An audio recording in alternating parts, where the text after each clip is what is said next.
Guys, I'm Priyank Sanyal and welcome back to my YouTube channel. Today I'm going to explain the part 2 of the 1971 Indo-Pakistan War. The part 1 is already explained and make sure you check out that video as well. The link is given in the description. So without any further ado, let's begin. In the first part of this video, I described up to the Battle of Longewala, which took place in the Longewala post in Jaisalmer. Today, the Longewala post has become a well-known tourist attracted area. The people are attracted to all the tanks which were used and abandoned by the Pakistani army at that time over there. The Longewala post also has that trench which was made by Major Kuldeep Singh Chandpuri during the battle. 4th December is celebrated as the Indian Navy Day. On this day, Operation Trident was carried out by the Indian Navy, consisting of a huge number of Indian warships which were sailing towards Karachi port. The warships blew up Karachi port and it was entirely on flames. The Indian side destroyed many merchant vessels and also a large number of warships belonging to Pakistan. They went down helplessly with all hands. And after these incidents, most of the war was in favor of the Indian military. In the East Pakistan, the Mukti Bahini guerrillas and also the Indian army had become very offensive. During this time, the Pakistani forces in East Bengal were running out of food, weapons, and other necessities.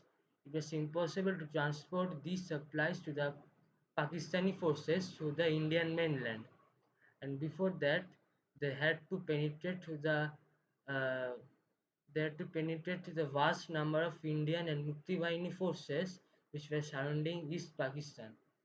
Air Force and Army were an absolute failure. So the only way of invading this time would be using the Navy. The Pakistani Navy decided to use the best of the best assets for the upcoming battle. Also, they had to give a strong reply to the invasion made previously by Indian Army in Karachi. They decided to send the most powerful and advanced submarine in their naval fleet, the PNS Ghazi, and previously it had been under the service of United States Navy with the name of USS Diablo.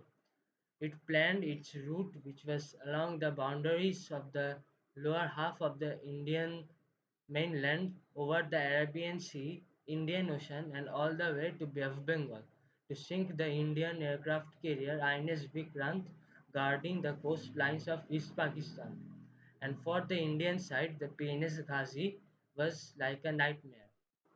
After receiving this news, the Indian Navy immediately sent the INS Vikrant to a nearby Andaman island and hid it over there. They did not want to risk that capable and majestic ship. The Indian Navy strategized to trap the PNS Ghazi by misleading it and by giving the wrong information. The PNS Ghazi was sunk by an Indian destroyer called INS Rajput. But during that time, the INS Rajput had some engine problems due to which it was brought to Visakhapatnam for the necessary repairs. The Indian Navy made the best of the situation. They reported that INS Vikrant has engine problems and it has arrived at Visakhapatnam for servicing instead of INS Rajput. In this way, they managed to guide the PNS Ghazi to Visakhapatnam. INS Rajput was the most suitable weapon to kill PNS Ghazi. Pakistani spies posted in Visakhapatnam also reported the same things to the crew of PNS Ghazi. The moment INS Rajput found the PNS Ghazi within its radar range, it released several depth charges into the waters of Arabian Sea.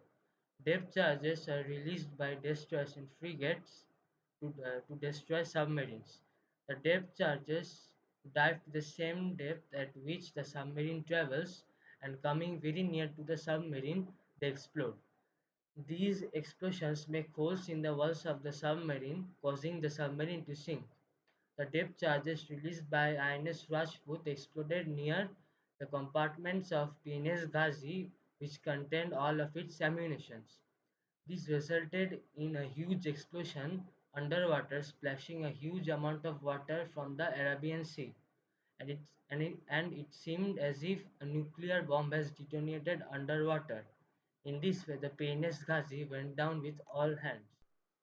Now, after all these failures, the West Pakistani military looked for support from the foreign superpowers.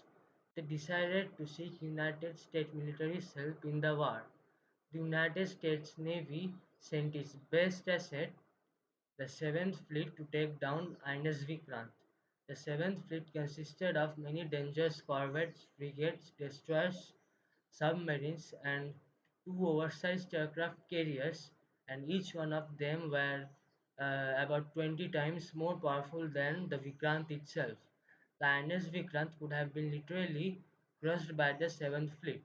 Other superpowers like the UK and France were also supporting Pakistan. The Indian side was terrified seeing this. They desperately had to protect the INS Vikrant, and its sinking could have literally costed India's dominance in the war. PM Indira Gandhi sought for help from the former USSR. The former USSR dived into the war to aid India. They sent their best naval asset to the battlefield, the 40th Fleet, in response to America's 7th Fleet. Just like the Seventh Fleet, the 40th Fleet also consisted of several heavily armed and advanced warships, but it was much larger.